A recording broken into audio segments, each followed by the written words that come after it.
Então, eu queria agradecer a presença de todo mundo e, em nome do LIVE, da Eleva Educação, chamar ao palco Edgar Morin.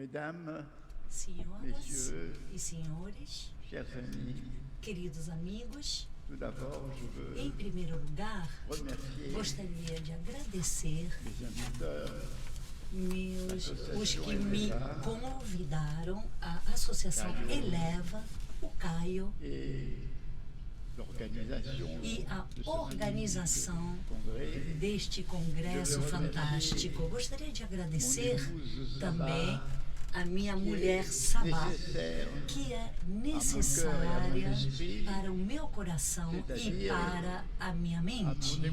Ou seja, ela é necessária para a minha emoção e para a minha razão. Je voudrais dire aussi Eu gostaria mon também émotion de me retrouver de dizer après como eu estou emocionado em estar aqui novamente nesse Brasil que tanto amo, depois de muitos anos de ausência. O Brasil onde eu conheci episódios magníficos e também terríveis desde que eu conheço, desde 1960.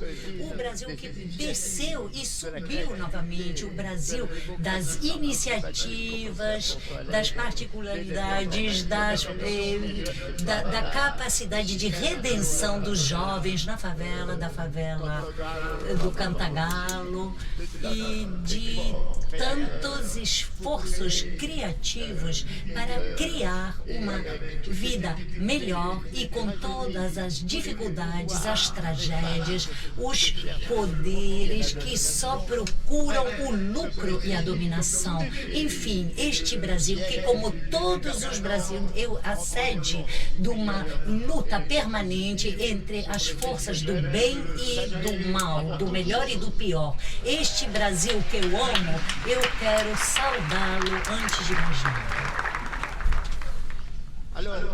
Então, o que eu vou abordar é, de fato, a relação entre a razão, a emoção, no pensamento complexo, isto é, o tipo de pensamento que eu pratico e que eu elaborei. Então, para começar, eu gostaria de localizar e de enquadrar meu propósito nesta dualidade antropológica. Vocês sabem que costumamos definir o humano, o homem, como Homo sapiens, ou seja, dotado da razão. Mas nesta definição clássica não há a emoção. Mas não somente não há a emoção, mas falta ainda a outra polaridade, porque vocês têm a razão e temos a loucura, o delírio. E são os dois polos opostos. E podemos dizer que a emoção já está presente na razão. Eu voltarei sobre isso, e que ainda há a paixão sobre isso e o delírio. Então, vou me explicar um pouco melhor. Eu quero dizer que, como o Antônio Damasio o mostrou nas suas obras, ele observou que quando um centro racional do cérebro é ativado, ele vai ativar imediatamente um centro emocional. Isto é, não há razão sem uma participação um pouco subjetiva da pessoa. E isso é perfeitamente claro, porque o matemático que tem, por exemplo, uma atividade unicamente racional, sente ao mesmo tempo a paixão da matemática. Podemos dizer que o que estava oculto, ou seja, não há razão fria, senão talvez hoje em dia em alguns economistas e alguns tecnocratas que consideram os seres humanos como objetos que podemos calcular e que e nos quais podemos botar cifras. E como vocês sabem, o cálculo ignora o sentimento, o amor, o medo, o ódio, etc. Mas se não temos esse problema permanente da presença da emoção. Mas o que é interessante, além disso, é que a emoção em si não é mais do que um elemento. E, no fundo, o ser humano é um ser de paixão que pode sentir sentimentos muito fortes e muito grandes e que, no limite, podem o levar até o delírio. E quando eu digo que há o Homo Dames, o diálogo do delírio, eu não falo daqueles casos, daqueles poucos que vão para manicômios.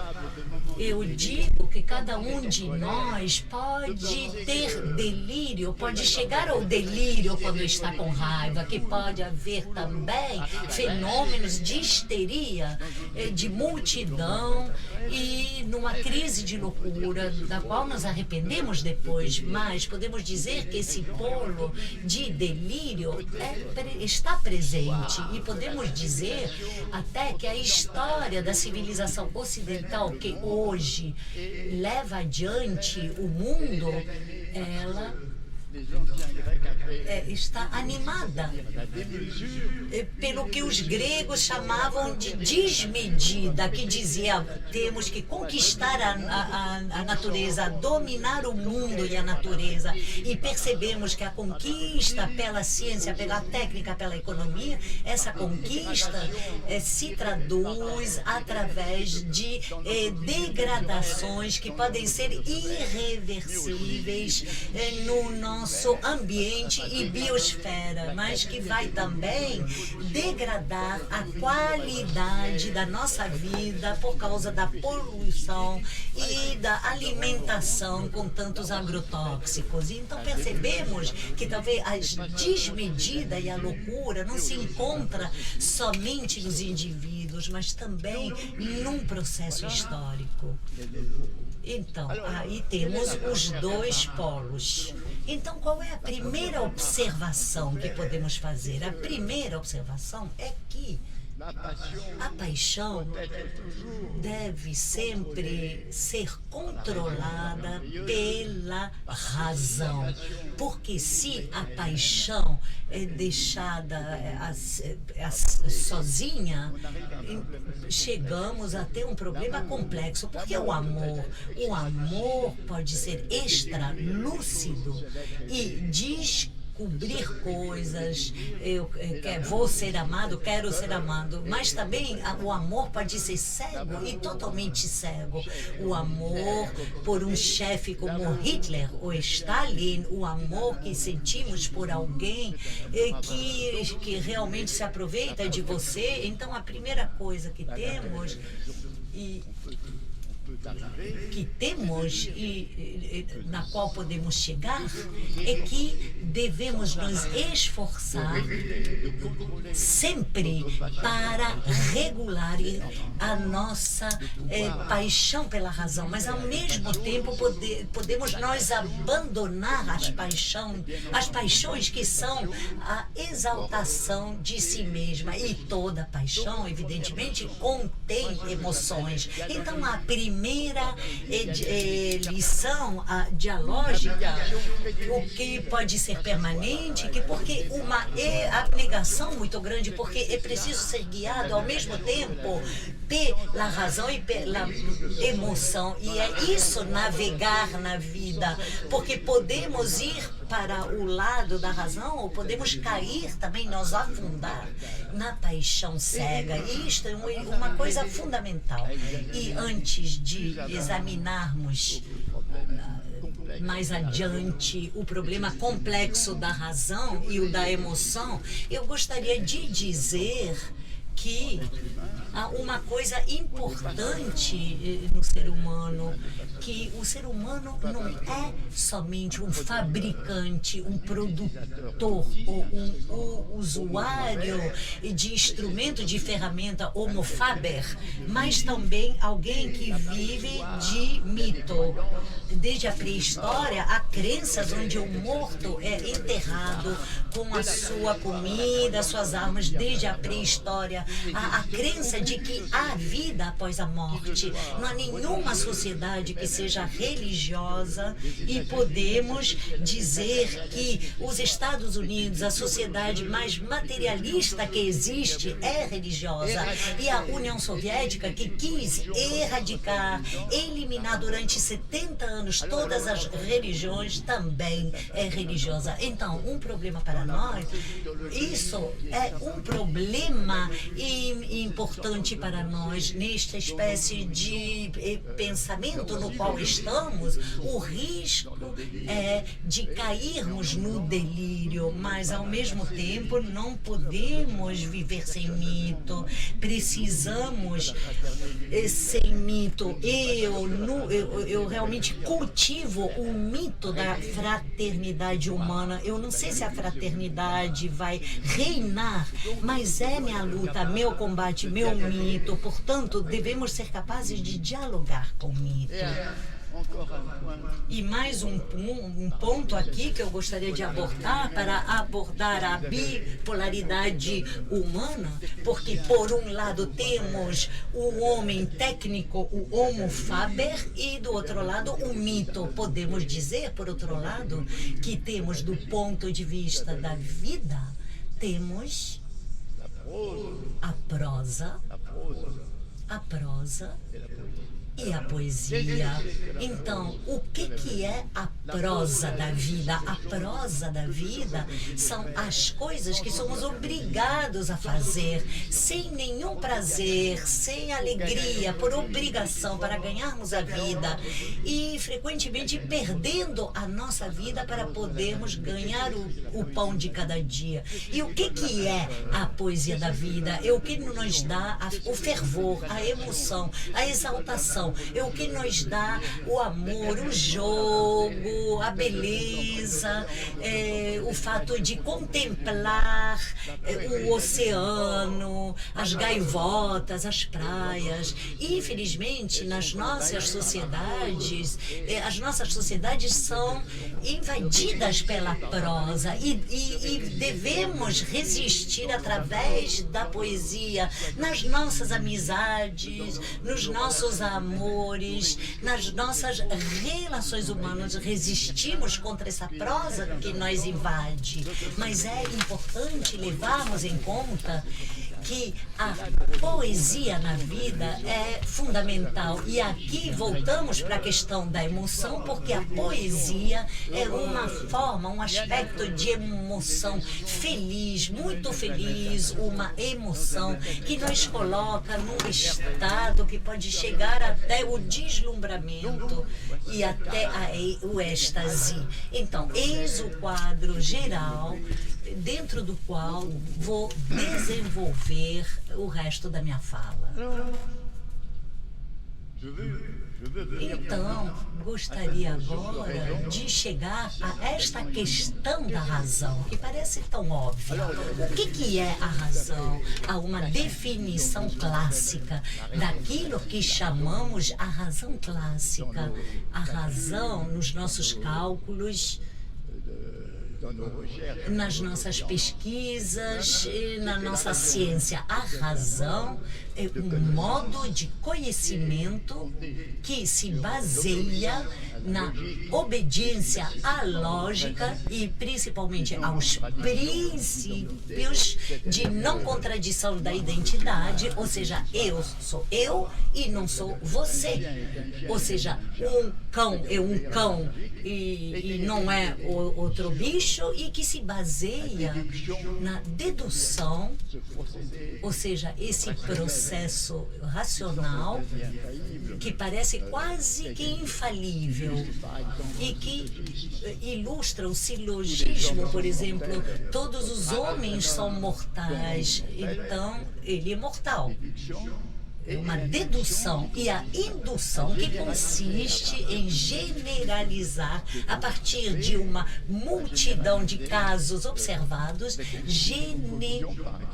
generalizar certas coisas. Por exemplo, se vimos um cisne branco, deduzimos que todos os cisnes são brancos, sendo que há cisnes negros em alguns lugares para os quais não fomos. Então, essa razão funciona assim. No entanto, é preciso saber que esta razão comporta limites. A indução, por exemplo, como Popper disse,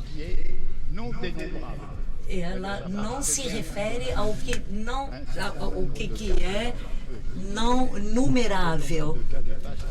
E quando o número de casos ultrapassa nossos conhecimentos, não sabemos mais nada. Há uma incerteza. E a indução, desde os gregos antigos, havia o paradoxo. Epimenides, de Creta, dizia que todos os gauleses eram mentirosos. E essa frase é absurda, porque se ele diz a verdade, ele mente, e se ele mentir, ele diz a verdade. É uma espécie de armadilha lógica, e que nós interessamos nisso a partir do La Rochelle. Eu não vou desenvolver isso, o grande matemático, mas eu gostaria de dizer que, como resultado, o que vemos é que há o fato que esta lógica de dedução tem seus limites. E para generalizar o que dizia Pasquier e Gödel, um sistema lógico irracional não pode encontrar em si mesmo a prova da sua verdade. Deve procurar um metasistema mais amplo. Em outras palavras, há uma brecha ali no seio da razão. Mas há uma coisa muito interessante também, do ponto de vista da dedução, é o que podemos chamar do princípio da emergência. E o que significa isto? Por exemplo, vamos ver um exemplo muito simples. A água. A água é a associação de dois átomos de hidrogênio e um de oxigênio. No entanto, a água tem qualidades próprias que nem o átomo de hidrogênio e nem de oxigênio tem. A água produz qualidades novas. Por exemplo, outro exemplo, a vida. O que é estar vivo? É dispor de uma organização autônoma, mas que se baseia em moléculas. Nós somos constituídos por moléculas físico-químicas. No entanto, o ser vivo tem qualidades que as moléculas separadas isoladamente não têm. Tem a possibilidade de se reproduzir, de se tratar, tem uma possibilidade cognitiva, possibilidade de se alimentar, o que é indispensável, já que ele gasta gasta sua energia nas suas atividades. Portanto, ele precisa de energia. Então, o fato é que as qualidades de um todo, são indedutíveis das qualidades de uma parte. Não podemos deduzir, podemos induzi-lo. Dizer se todos os seres vivos que conhecemos são feitos de moléculas e têm as mesmas qualidades, concluímos que é a organização viva que cria essas qualidades. Esse é o primeiro princípio. E depois há o segundo um segundo ponto. Niels Bohr mostrou que a partícula microfísica, segundo as experimentações, se comportam como uma onda, como um crepúsculo. E ele diz, é preciso aceitar esta contradição. A onda é contínua e o corpúsculo é descontínuo. A onda, e Niels Bohr entendeu com muita inteligência que este fenômeno físico também poderia ser visto no nosso universo. Ele viu que nós somos indivíduos separados uns dos outros, mas ao mesmo tempo somos inseparáveis de um processo de reprodução que faz parte da espécie a qual pertencemos. Somos separados e inseparáveis. Somos indivíduos separados na sociedade, mas nós nos tornamos indivíduos com uma linguagem, com uma inteligência, uma cultura desenvolvida, porque recebemos por parte da sociedade os elementos da cultura e da educação. Portanto, somos separados, mas inseparáveis. E assim, conseguimos pensar em coisas que a lógica normal não pode admitir, a não ser uma contradição, que aquilo que é separado seja inseparável ao mesmo tempo. Da mesma maneira, um ser vivo deve ser autônomo, porque ele se organiza para ser autônomo, mas como ele precisa de energia, ele depende do seu meio ambiente. Portanto, a autonomia também é dependente. Devemos juntar essas duas noções. Então, eu dei esses exemplos para dizer que a lógica na qual se fundamenta a razão clássica pode ter falhas e, portanto, esses limites da razão clássica ordinária, comum, porque eu vou falar de uma razão complexa, são esses limites. E eles mostram também que existe uma perversão própria chamada de racionalismo. Racionalismo consiste em acreditar que o universo todo pode ser conhecido e entendido por um método racional, que o universo todo obedece à razão e que até a humanidade só pode se desenvolver sendo totalmente guiada pela razão. É uma ilusão quase que mitológica que está no cerne do racionalismo. E, claro, isso mostra que tudo que aponta para os limites da razão, ao mesmo tempo, esses limites eles nos mostram que a razão precisa ser completada. Essa razão clássica que vale para tudo que é compartimentado, fragmentado, não vale para os problemas fundamentais, não serve. Então eu vou dar, porque é importante, vou dar exemplos de perversão da razão. Debaixo por trás da mesma palavra, há dois tipos de perversão, com a palavra de racionalização. A primeira, Freud mostrou muito bem, é quando alguém, a partir de uma imaginação, de uma percepção errada. Vai imaginar alguém na rua, olhou assim mal e vai achar que é alguém de um serviço secreto de uma potência estrangeira. Imagina assim um complô a partir de uma base muito frágil. Esse fenômeno da racionalização, a partir do nada você chega a conclusões lógicas e infelizmente é uma patologia muito frequente na mente humana. Mas há outra racionalização, justamente aquela própria na nossa sociedade, na nossa civilização tecnoeconômica, que quer racionalizar as nossas vidas, que quer subordinar tudo à utilidade prática, sendo que parte da nossa vida é feita de gratuidade, de doações, de generosidade. É reduzir a vida à sua funcionalidade, desempenhar uma função dentro do grande processo social que pensa que a vida humana, social, pode ser calculável. Voltando ao que eu estava dizendo ainda há pouco, o cálculo. Né? Imagina que pode saber tudo, sendo que ele sabe apenas parte da realidade. Estamos correndo perigos pela racionalização. Estamos enfrentando outro perigo. Adorno e Horkheimer tinham identificado sob a expressão a razão instrumental. A razão instrumental é onde a racionalidade está a serviço de finalidades criminosas, odiosas. Tem dois exemplos históricos.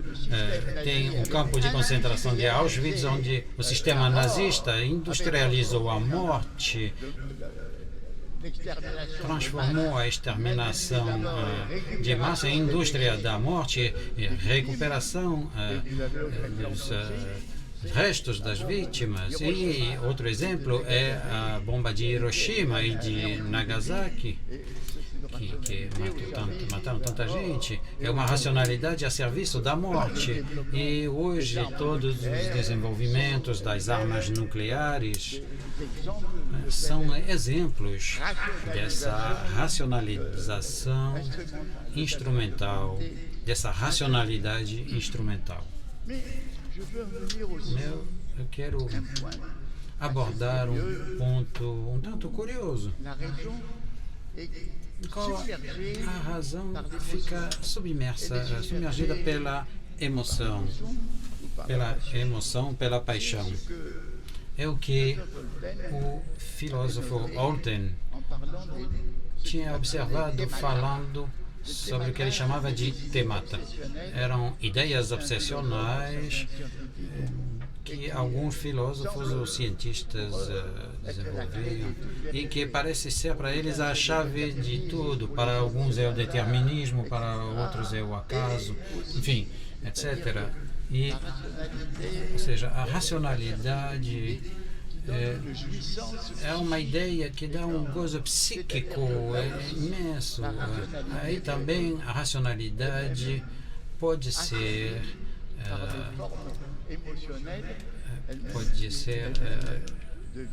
subjugada por forças irracionais que se tornam ruins. Aqui, o interessante é que a afetividade pode ocorrer no âmago da atividade racional.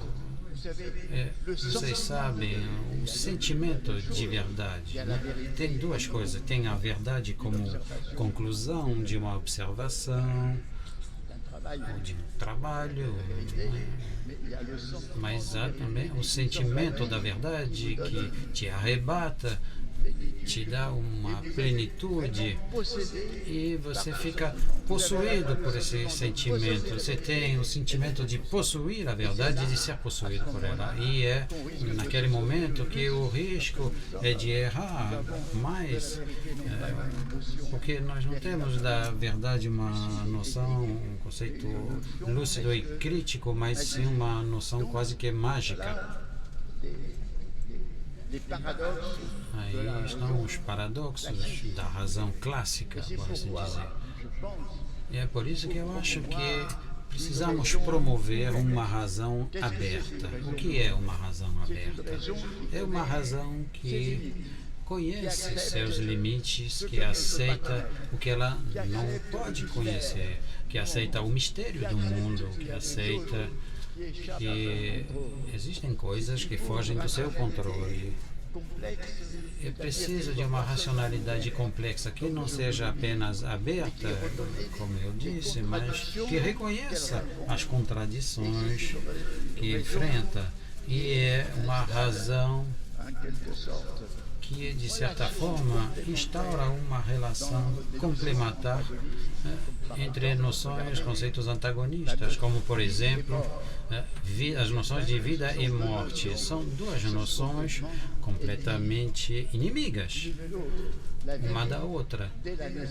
A vida, desde o nascimento, começa a lutar contra a morte, com as batidas do coração, a respiração, a alimentação. A vida é uma luta permanente e a morte, sem parar, ameaça a vida. Mas nesse combate, a esperteza de um e outro, e como dizia a filosofia Heráclito, viver de morte, ou seja, o nosso organismo, para lutar melhor contra a morte, ele deixa morrer células para substituí-las por células novas. Da mesma forma, a reprodução, que começou já nos primeiros seres vivos, consistiu em aceitar a morte inevitável para poder propagar a vida na forma de novos indivíduos múltiplos. Ou seja, não é apenas a morte que é inimiga da vida, é a vida que aproveita a morte para lutar contra a morte. Isso é que mostra que noções que podem ser contraditórias, podem ser também levadas a ser complementares, como tudo que é inseparável, como já disse. É onde chegamos a uma razão sensível, uma razão aberta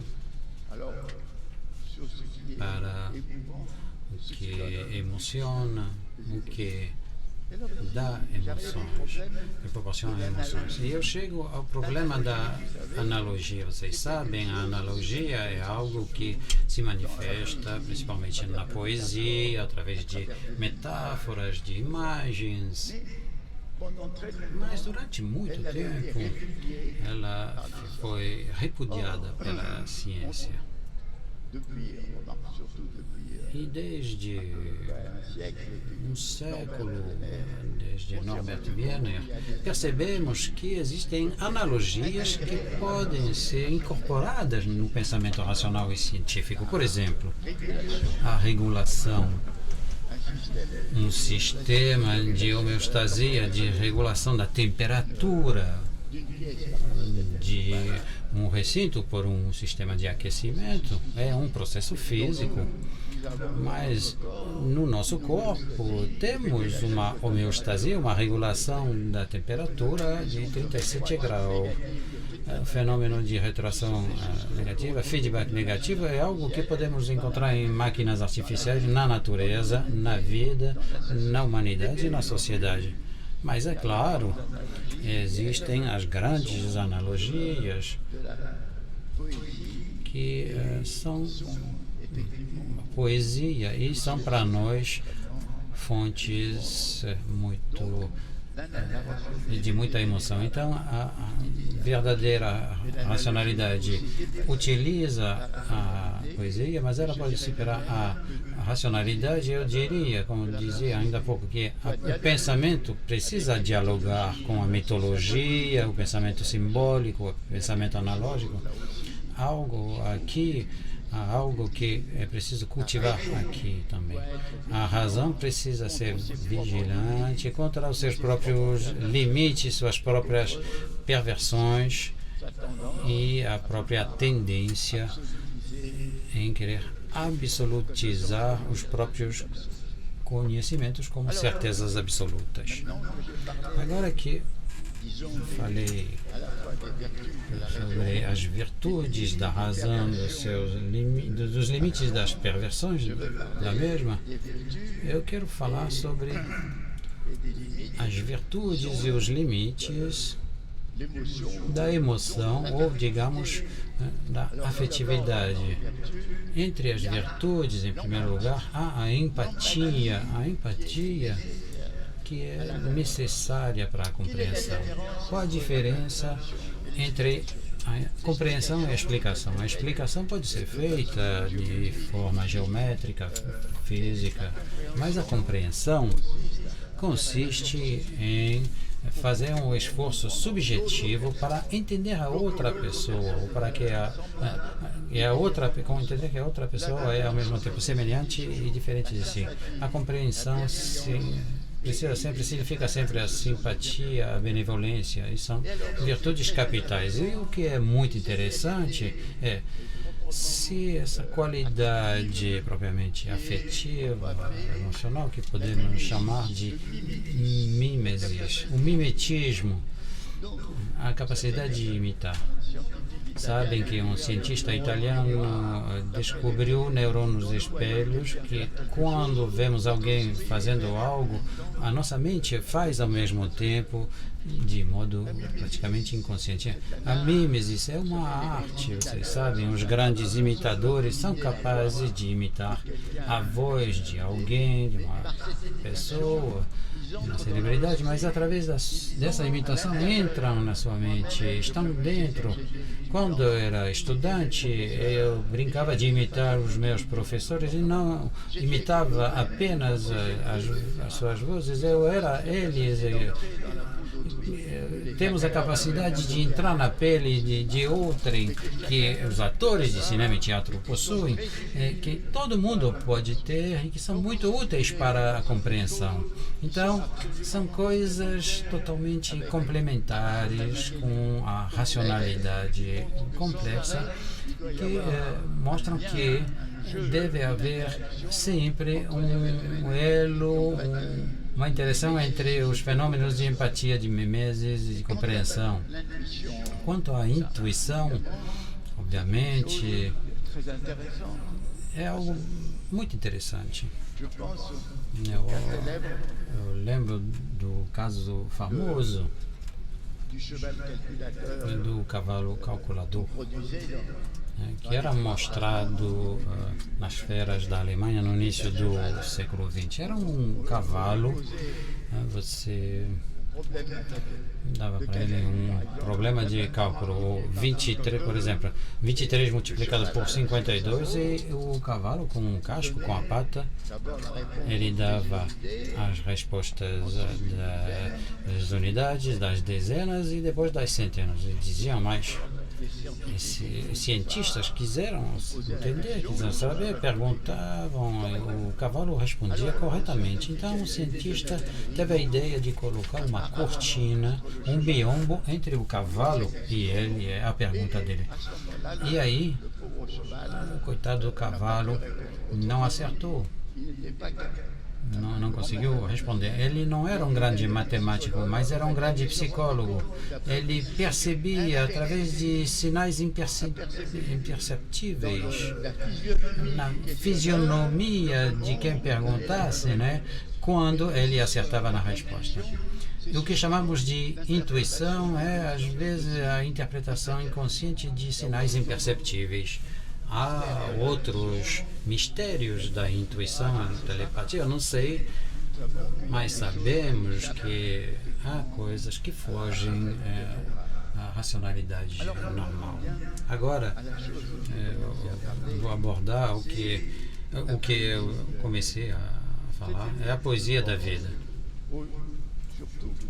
Eu acho que, principalmente para professores que são muito sensíveis à relação afetiva entre os alunos com os alunos, eu acho que é muito importante perceberem a relevância da qualidade poética. É um estado da emoção específica que pode ser considerada como um tipo de estado de transduzo. Sentimos isso quando estamos admirando alguém, quando estamos amando, quando estamos no gozo do jogo Flamengo-Fluminense, quando o nosso time marca. É uma exaltação incrível. Então é um estado que pode chegar à exaltação, ao êxtase.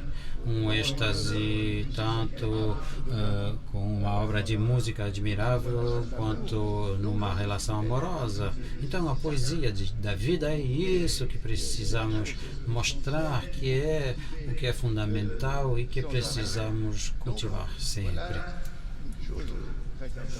E isso é algo muito importante. Dito isso, é preciso ver os problemas difíceis que constituem, que tem a emoção com o que podemos chamar de sobre-emocionalidade, que é a exploração da emoção para fins econômicos ou políticos. Por exemplo, a mídia gosta de selecionar o que é sensacional, um crime, uma catástrofe, para proporcionar emoções. Ou então uma estrela do cinema para que se confidencie e para dar emoções. Então, a mídia, a imprensa, a televisão tendem a super emocionalizar. E também a propaganda, vocês veem que em todos os muros, todas as revistas, nas propagandas do cinema, sempre vem gente sorrindo, crianças sorrindo, adultos sorrindo, aposentados sorrindo. É quase, só falta ter cadáveres sorrindo, mas daqui a pouco chega. E para dizer que está todo mundo muito feliz. Tudo isso para impulsionar a compra de um carro ou comprar outra coisa. Há um problema hoje, o controle sobre essa exploração da emoção, né, pela mídia. E temos que pensar que eu estava falando sobre as comunhões cegas. É muito bonito comungar, mas comungar desde que a comunhão não esteja fechada num grupo privilegiado, mas que esteja aberta a todos. Por exemplo, a comunhão dos nazistas que desfilavam na frente do Hitler num estado de gozo coletivo é uma comunhão nefasta. Qualquer comunhão num grupo, numa província, num estado, num país, precisa ser aberta para a humanidade como um todo e deve incluir em si, em tela de fundo, um humanismo generalizado. Ou seja, não basta querer a comunhão, essa comunhão não pode estar fechada, racista, machista, homofóbica. Não pode ser a comunhão contra minorias existentes.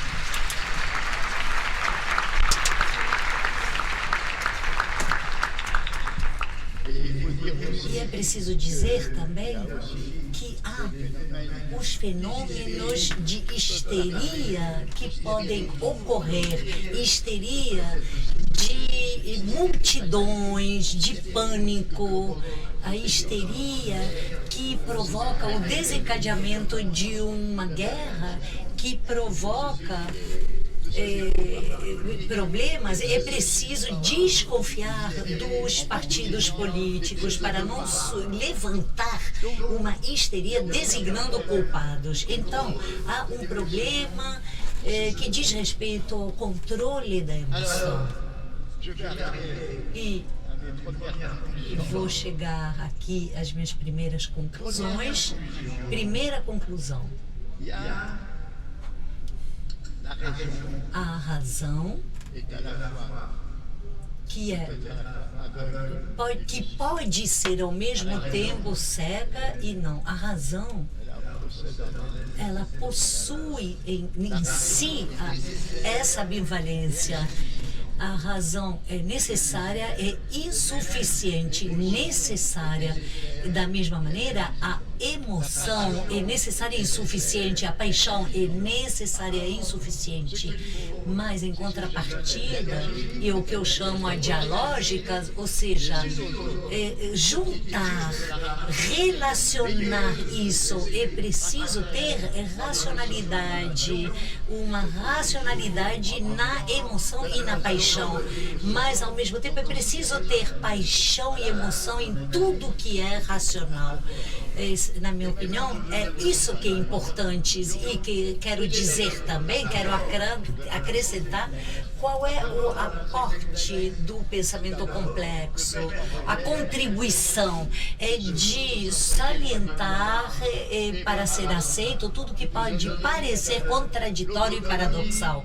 Eu citei anteriormente a autonomia, que é sempre dependente. Quanto mais independente, autônomo eu for, vou ser dependente. Por exemplo, eu sou autônomo, com meu computador posso escrever, fazer o que eu quero, ler o que eu quiser, mas eu dependo cada vez mais da eletricidade e da energia. Não há autonomia sem dependência. É preciso ter consciência disso. Segundo, é preciso romper com o pensamento linear. Então, porque vai de uma causa que produz um efeito, mas a coisa mais elementar de uma retroação negativa nos mostra que há um sistema para aquecimento, vai aquecer uma sala.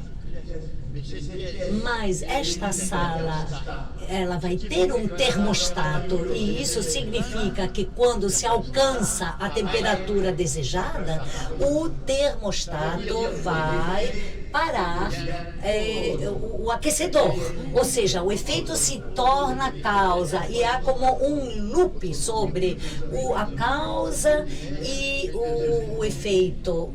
Nós estamos mais, portanto, num pensamento linear. E outro exemplo de não linearidade, eu que chamei do princípio do holograma. Ou seja, não somente num sistema complexo uma parte se encontra no todo, mas o todo se encontra na parte.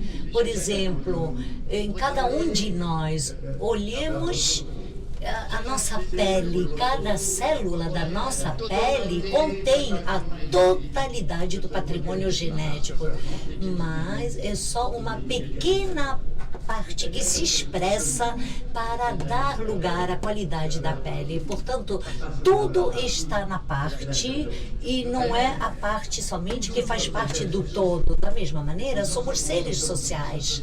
Estamos numa sociedade também, mas a sociedade está em nós através dos seus costumes, da sua linguagem, da sua cultura. Ou seja, nós fazemos parte, não somente o todo está na parte, mas a parte está no todo. E o último exemplo que eu ilustrei durante toda a minha fala é o princípio dialógico ou dialético, ou seja, é preciso juntar termos que nos parecem contraditórios ou antagonistas. E, finalmente, o pensamento complexo em si sabe muito bem que a ação, a decisão são sempre apostas, nunca estamos certos dos resultados. É preciso apostar para as forças positivas, apostar nas forças nas quais acreditamos, para as forças de emancipação que eu mencionei anteriormente. É preciso apostar em Eros. E agora chego na minha segunda conclusão, uma verdadeira conclusão. A primeira diz respeito ao ensino. O ensino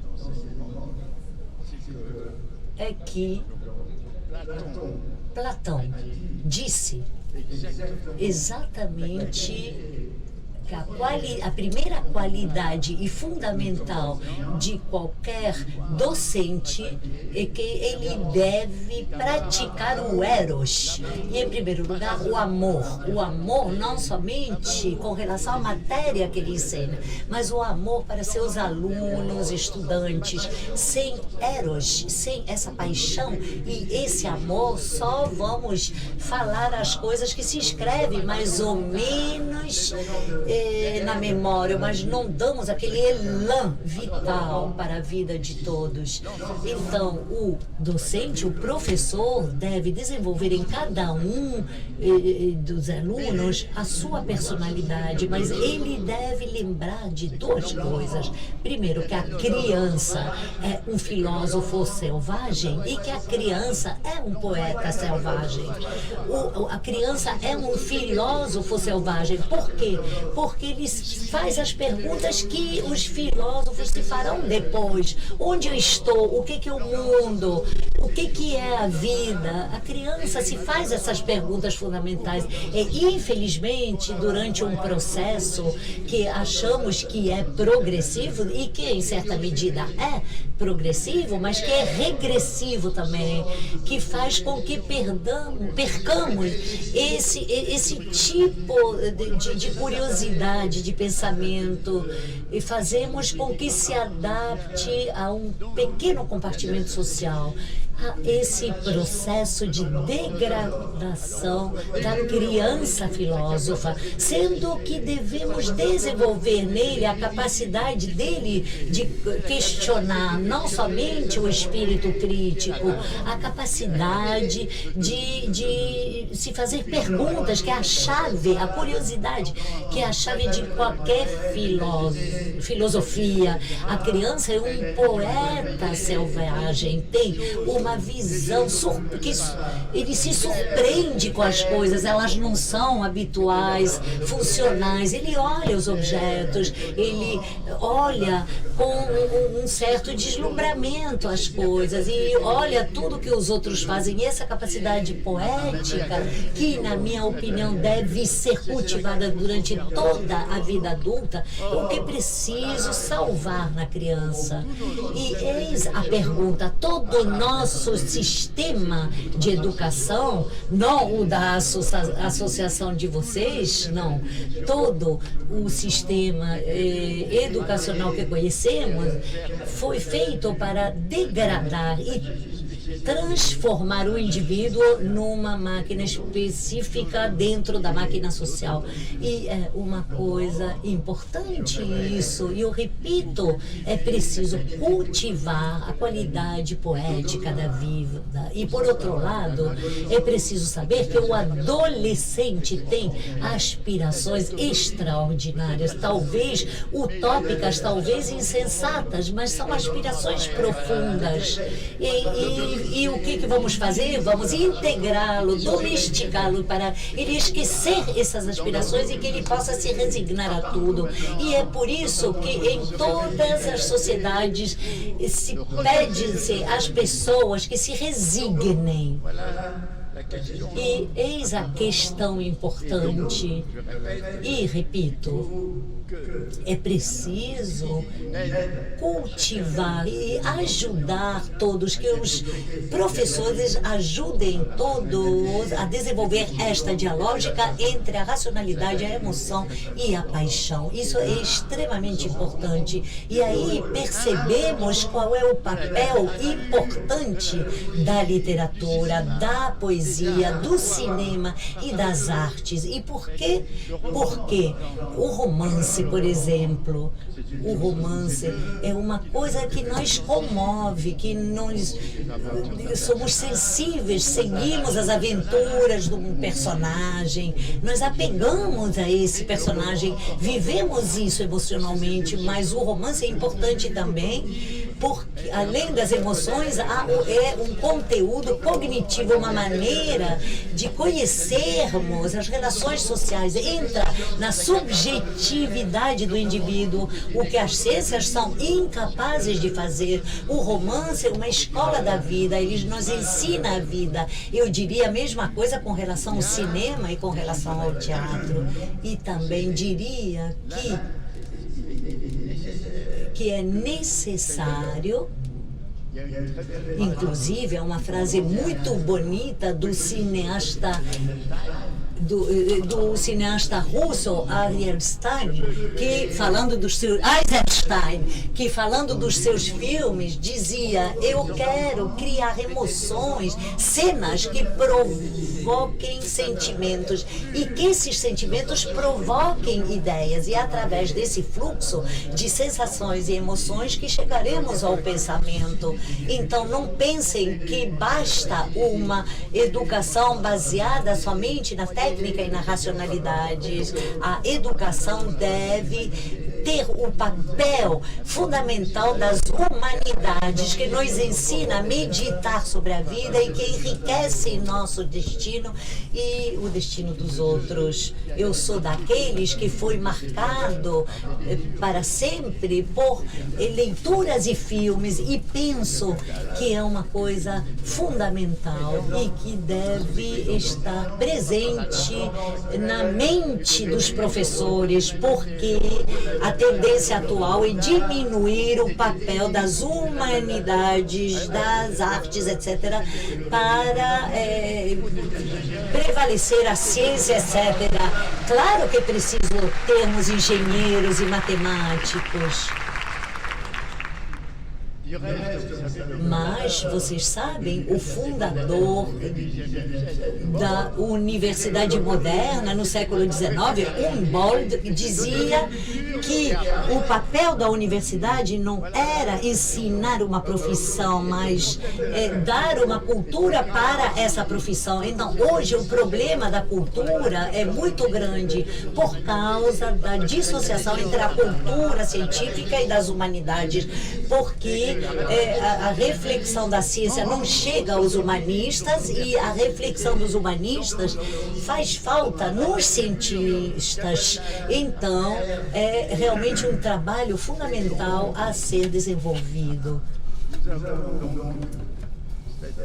E temos esta poesia que é capital, fundamental. E chego aqui a uma missão que é verdadeiramente antropológica. A missão do ensino é uma missão fundamental, não somente para uma sociedade dada, mas para todos os seres humanos, ou seja, ajudar o ser humano para que ele possa dar o melhor de si mesmo e que possa evitar o pior, porque sabemos que somos potencialmente homo sapiens, seres razoáveis e seres delirantes, seres afetivos e seres pensantes.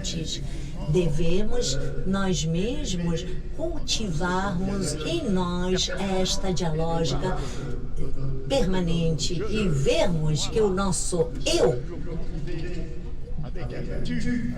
que esse eu seja cultivado sempre com um você, com vocês, juntar o eu, o você, o vocês, mas eu acrescento que há também a questão da comunidade humana. E eu quero terminar com isto. Nós estamos numa época onde, com a globalização, onde todos os seres humanos de todos os continentes, brasileiros, franceses, australianos, todos temos os mesmos perigos, as mesmas ameaças, uma ameaça à biosfera, a degradação da biosfera, que está se precipitando, principalmente quando os governos deixam que essa degradação avance, como aqui na Amazônia.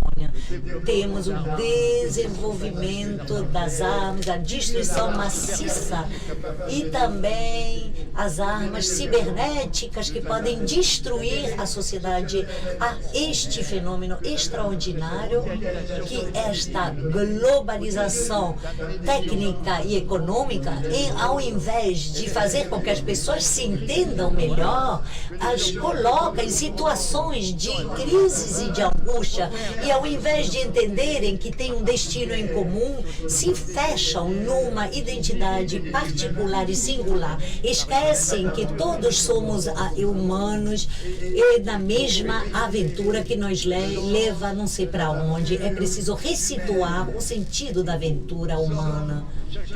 Cada um de nós é não somente um cidadão de uma nação, somos uma partícula desta aventura que começou na pré-história e que vai, não sabemos para onde, e na incerteza total. A única certeza que temos é que ao longo da história, e muito antes da história, há um conflito inseparável entre as forças da união, da associação, da compreensão, o que podemos chamar de forças de Eros, e as forças da destruição, do conflito, que são as forças de Pelatos e de Thanatos, e da guerra. Às vezes são as forças da morte e da destruição que vão dominar, e às vezes serão as forças do amor. Não sabemos quem vencerá, mas a única certeza é que é preciso saber tomar partido pelas forças de Eros, do amor, da fraternidade para toda a humanidade. Muito obrigada.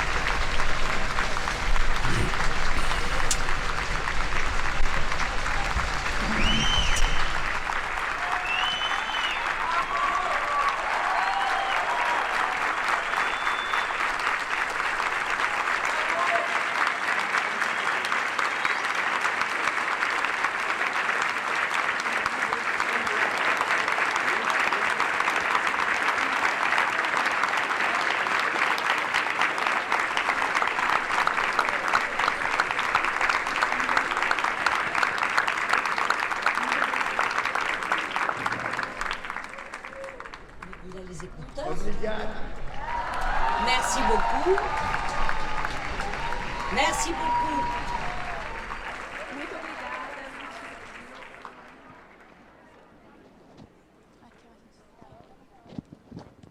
Nós vamos abrir agora o momento para as perguntas. Muito obrigada, professora Edgar Morin. Damien Denot vai cuidar desse momento. As perguntas já foram enviadas, já foram selecionadas. Até já.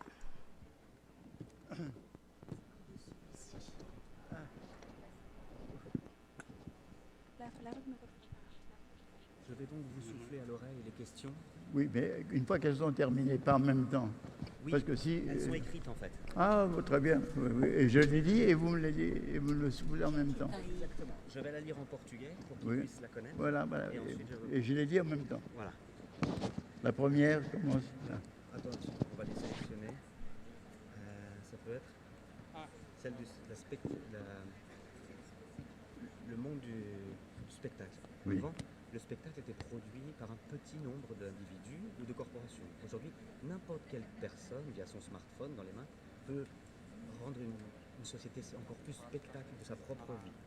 Comment vous pensez que cette société spectacle, selon le concept de la conception de Guy Debord, était moins irrationnelle que la société spectacle actuelle? Acho que eu posso ler em português? Então, temos uma pergunta aqui, que acabei de falar no ouvido dele, que antes o espetáculo era produzido por um pequeno número de indivíduos ou corporações. Hoje, qualquer pessoa com um smartphone nas mãos pode espetacularizar a própria vida. Então, o senhor acha que a espetacularização da sociedade, à época da definição de Guy Debord, era menos irracional que a espetacularização atual? Bon, moi je penserais différemment. Eu penso diferente.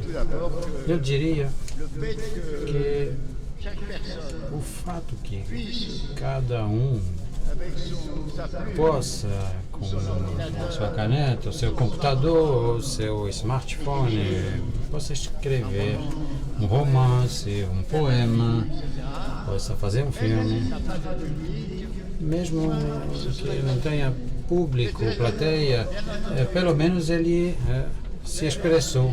É importante, é claro, fazer um filme, um poema, você fica muito feliz quando pode comunicar, quando se tem essa recompensa, mas mesmo até sem isso é um meio de expressão. E não vejo como espetacularização, mas como possibilidade de criação que não é aquela que sempre tiveram as pessoas que podiam escrever, que tinham uma pena, então, mas é essa de poder utilizar esses instrumentos. Mas o lado espetacular trazido pela mídia, pela televisão, a imprensa aumentou consideravelmente tanto os costumes privados dos presidentes, das estrelas, tudo isso, como eu disse na minha apresentação, há um culto do sensacional que tem tudo a ver, né, com esse lado espetacular.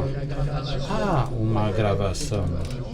Por que uma gravação? Justamente porque a maior parte dessa mídia tem um objetivo, uma meta de lucratividade comercial e não pretende mais ter um papel informativo. Jornais independentes, praticamente todos desapareceram na França e em muitos outros países. Aí também está o problema, a invasão mediática, a invasão da mídia que cria essas condições.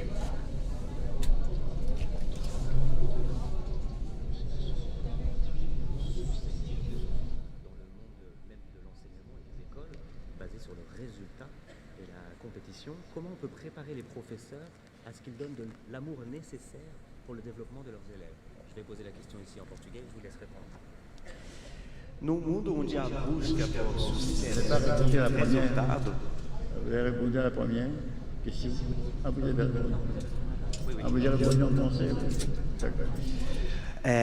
num mundo onde a busca por sucesso e resultado rege as instituições de ensino, como preparar professores para dar o amor necessário para o desenvolvimento dos seus alunos? À mon avis, Na minha opinião, não se trata de preparar os professores para o amor pela profissão, pelos estudantes deles, mas, pelo contrário, tem que ser aqueles que têm em si, que sentem em si o amor de ensinar, o amor pelos seus alunos e irem para o ensino. Cabe a eles se manifestarem para marcar presença no ensino e a nós cabe selecioná-los.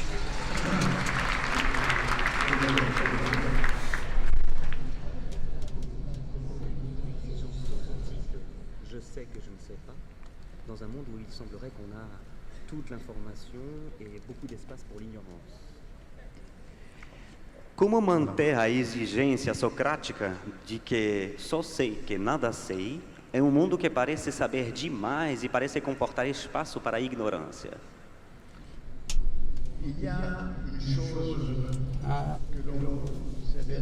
Algo que sabíamos há muito tempo e que, por exemplo, o poeta Juan de la Cruz disse num poema: e quanto mais você se elevar no saber, menos você sabe. Quanto mais você conhece, mais você chega a uma nova ignorância. Vejam os enormes avanços da ciência hoje sobre o universo, mas ao mesmo tempo esse progresso nos leva a mistérios incríveis. De onde nasceu o universo? Por que nasceu do vazio? Não sabemos. É eterno? Para onde vai? O que é matéria negra? Enfim, não sabemos. Por que a vida aconteceu? Aonde ela aconteceu? Apenas na Terra? Será? Então, o conhecimento faz avançar uma nova ignorância. E o novo conhecimento deve ter consciência de si mesmo. A ignorância antiga não se sabia ignorante, mas a nova ignorância sabe que o saber, quanto mais necessário, o saber é como acender um fósforo num ambiente escuro. Ele vai iluminar parte do ambiente, ele vai revelar a sombra em volta.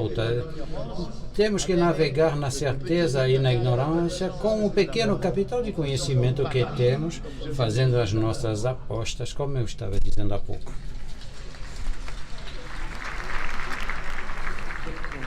Les contradictions et les ambiguïtés qui sont le fruit de nos expériences sociales représentent un risque ou bien des opportunités pour l'environnement de l'apprentissage. Vous savez, tout ce qui présente un risque Tudo que apresenta um risco e uma oportunidade. Está empolgado. Até que ponto as contradições ou ambiguidades, frutos das experiências sociais, apresentam riscos ou oportunidades para um ambiente de aprendizagem? A resposta é que, justamente, toda oportunidade tem um risco e todo risco tem a sua oportunidade. Cabe a nós saber navegar conforme, justamente,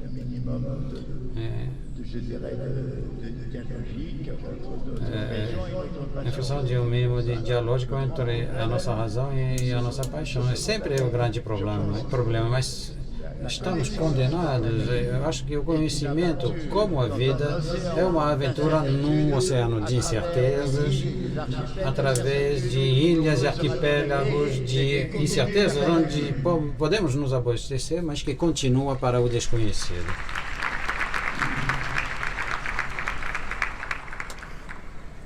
Dans des temps de rationalité linéaire, de défense de la mort dans le champ, surtout politique, comme on le voit ici au Brésil et dans le monde, est-il possible de développer la poésie en défense de la fraternité humaine? Je vais poser la question en portugais, ensuite vous répondrez. Em tempos de racionalidade linear de defesa da morte no campo da política que estamos vivendo no Brasil atualmente, é possível desenvolver poesia em defesa da fraternidade humana? Alors, je répondrai en disant... Eu responderia dizendo que, principalmente nos períodos de regressão, quando as coisas se tornam cada vez mais difíceis, sombrias, períodos de crise da democracia, de neo-autoritarismo, de crenças mais retrógradas na identidade, seja ela étnica, racial ou outra. É nesses períodos de regressão que precisamos criar e salvaguardar oásis de fraternidade, onde se mantenha não só uma solidariedade, mas onde possamos também constituir certa autonomia a partir, por exemplo, da agricultura biológica, orgânica, onde hoje vocês têm os que chamamos de makers, são pessoas que conseguem fabricar por si próprios com computadores produtos que eram reservados à indústria até hoje. Então hoje temos as possibilidades de criar oásis de fraternidade. Oásis de fraternidade que serão como retaguarda, vanguarda que vão defender o humanismo em períodos sombrios de regressão e quando a corrente mudar, então serão oásis de vanguarda de um novo humanismo.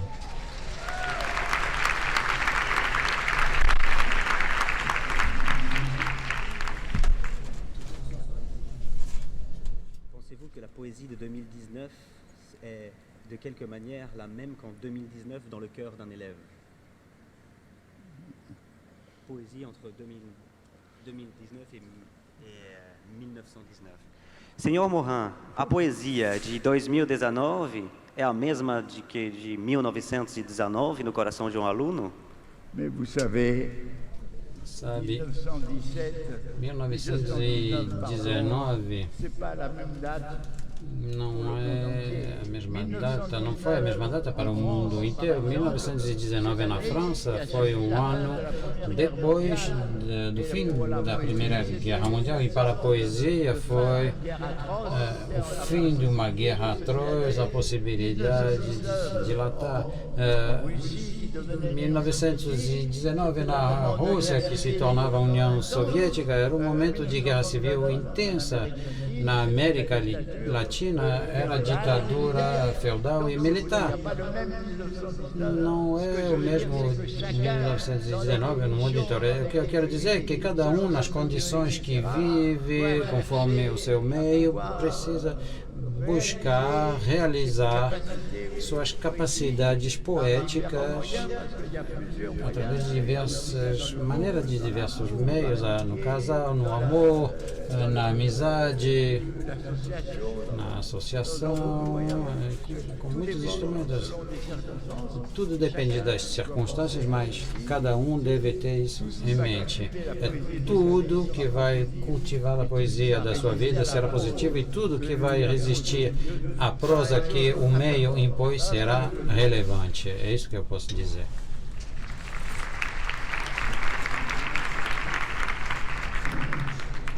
La modernité structurée à partir d'une rationalité technique et scientifique nous a apporté une forme de destruction de l'humain.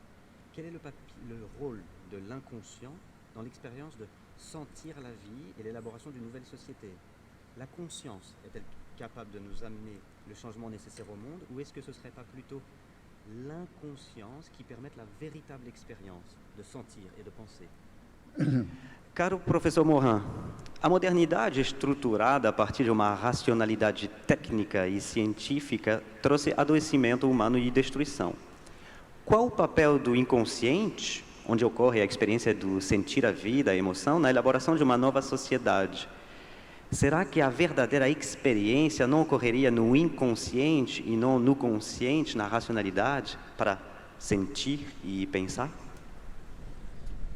Bon. Alors, tout ce qui est créatif, Tudo que é criativo, inovador, é resultado de um tipo de colaboração entre as potências inconscientes e as potências da consciência. Olhe para uma obra de arte, por exemplo. Você tem um poeta, numa inspiração, ele escreve o poema, um tipo de inspiração que supera a sua consciência, mas depois, de modo consciente e racional, ele vai corrigir, ele vai aprimorar. Tudo que é criativo surge, emerge das profundezas inconscientes. Somos criadores como se fôssemos herdeiros dos xamanes. Então, eu repito que o problema, de verdade, não é opor de modo binário o consciente e o inconsciente. A questão é, nós mesmos somos seres sempre meio sonâmbulos. Há uma frase fantástica de Heráclito, que viveu 6 séculos antes da nossa era, que tem uma frase muito mais profunda do que aquela de Freud. Então, que dizia: despertos estão dormindo.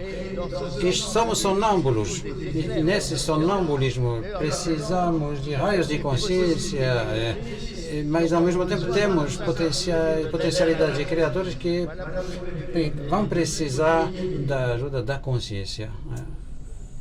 Precisamos dos dois.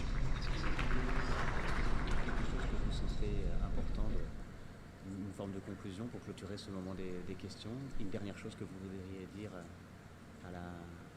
aux personnes de l'Assemblée? Já encerramos a parte das perguntas, mas eu deixei para ele uma palavra livre, talvez alguma coisa que ele queira compartilhar com vocês para concluir essa participação dele no livro. alors, puisque Já vous êtes ici, que vocês estão majorité aqui, d'éducateurs, maioria professores e educadores, já que já tem uma prática fecunda A prática da inteligência emocional e da cultura da inteligência emocional nos estudantes, nos seus alunos, eu peço para aprimorar a sua missão, tomar consciência da complexidade dos fenômenos, de se pensar não apenas no marco da sua nação, mas no marco da aventura humana. Peço para considerarem que vocês têm uma das mais belas missões que possa existir para seres humanos, é ajudar o outro a revelar a própria vida. Então, não vou dizer para vocês como diria a Bíblia, vai e multiplicai-vos. Não vou dizer, mas eu vou dizer, semeiem, continuem semeando. É muito importante. Às vezes as sementes não vingam a esterilidade, mas muitas vezes elas vão crescer, elas vão dar, não se sabe quanto. Vocês têm que ser semeadores, não devem parar de semear. Aí está a grandeza da sua missão, pela qual agradeço vocês e felicito vocês.